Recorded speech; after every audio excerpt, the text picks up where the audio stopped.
Hey mga brods, ito nga ang point guard ng Northport Batang Pier ay after nga itong ma-release na ito pong si Chris Rosales ay kinuha na ng San Miguel Beermen. So sabi rin ng SMB, bakit pa ako makikipag-trade kung may mga players din naman na libre ngayon like ito pong si Chris Rosales.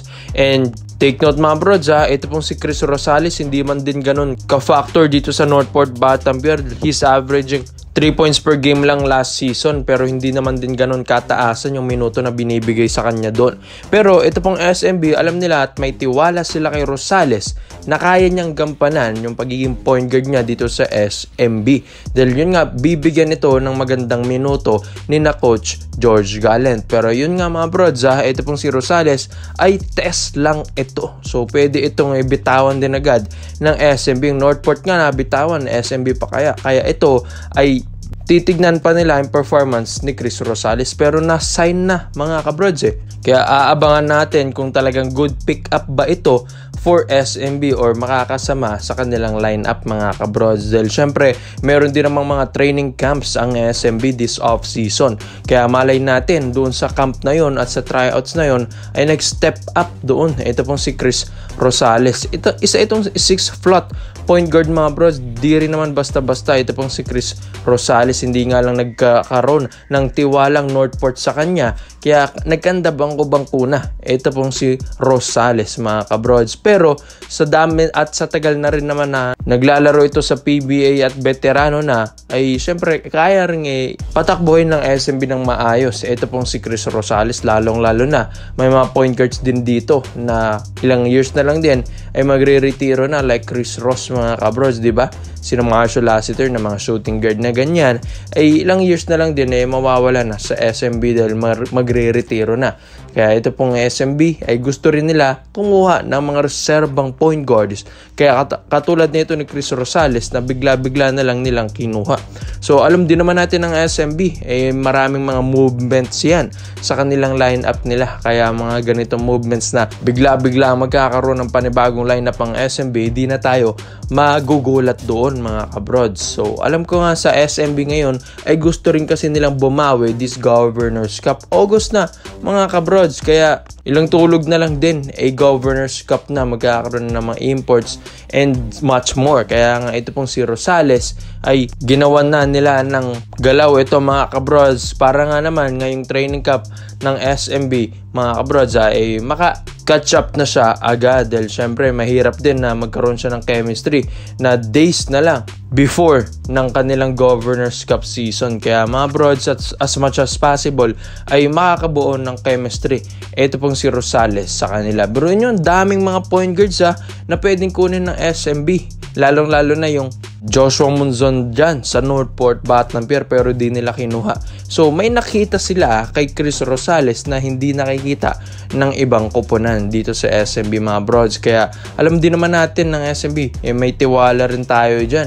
Ilang kampiyonato na rin ang nabibigay ng SMB. Kaya titignan natin si Chris Rosales kung magiging reliable ba ito sa kanya or bibiglaan din ng SMB na mag-part ways kay Chris Rosales mga brods. Kaya aabangan natin at alam din naman natin na may maibubuga ito at hindi rin basta-basta dahil mabilis din ang point guard itong si Chris Rosales mga kabrods kaya wag tayo papasiguro na ito pong si Rosales ay mabench dahil mahilig din humugot ng mga players ng SMB off the bench. Kaya komento mo lang opinion mo dito mga brods kung makakaganda ba sa lineup ito pong si Chris Rosales sa mga Beermen. So dito naman po tayo sa kabilang balita naman natin mga kabrods ay ito nga pong si Cliff Hodge ay balak nga rin pala talaga ng Hinebra na kunin ito ngayon. Dahil alam naman natin August na mga brods at yun nga Governors Cup na. At yun nga nakakagulat dahil itong si Hodge ay balak na rin palang bitawan ng Meralco Bolts. Dahil syempre maski yung superstar nila na si Chris Newsom nag-aalangan pang pumirma sa Meralco Bolts. Biruin nyo 2 milyon na kada buwan yung offer ng Meralco Bolts kay Chris Newsome, pero nag-aalangan pa ito dahil sa tagal-tagal ba namang naglalaro si Newsome dito sa Meralco Bolts since 2016 mga kabrods ay dito pa lang siya nakatanggap ng kampeonato ngayong 2024, kaya medyo matagal-tagal na magkaroon ka ng championship sa Meralco Bolts. Kaya yan din yung naiisip ni Cliff Fudge, ang tagal na rin niya dito mga brods sa Meralco Bolts at never pa nga itong lumipat ng kahit anong kupunan. Biruin niyan, 2012 pa pala si Cliff Fudge dito mga bro sa Meralco Bolts. First round, 4th overall pick siya nung PBA draft 2012.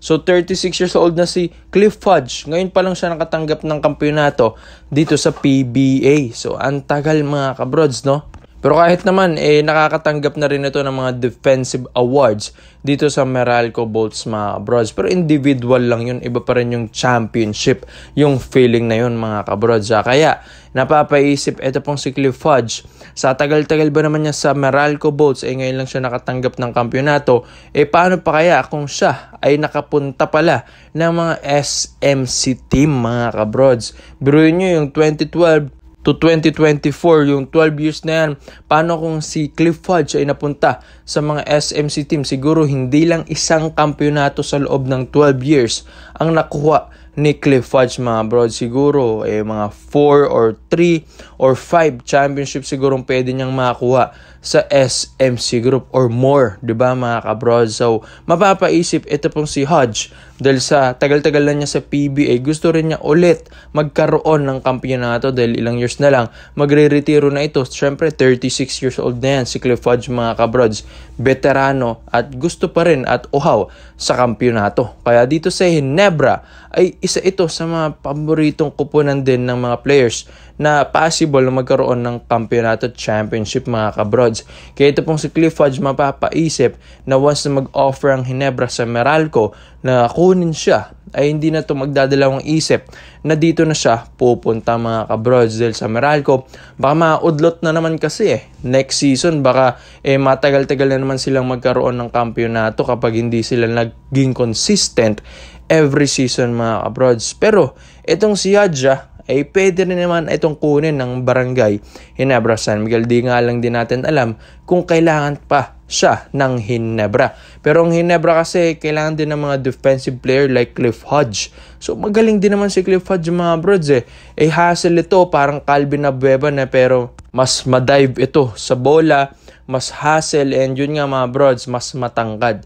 6'4", ito pong si Cliff Hodge, or 6'5" mga brods magaling na player. Kilala nyo rin naman yung specialty ni Cliff Hodge, depensa talaga. At sa opensa, bonus na yung mga opensa nito ni Cliff Hodge dahil magaling din naman talaga ito sa ilalim. At yun nga, bato-bato kahit papano, at malaking tulong ito sa Ginebra.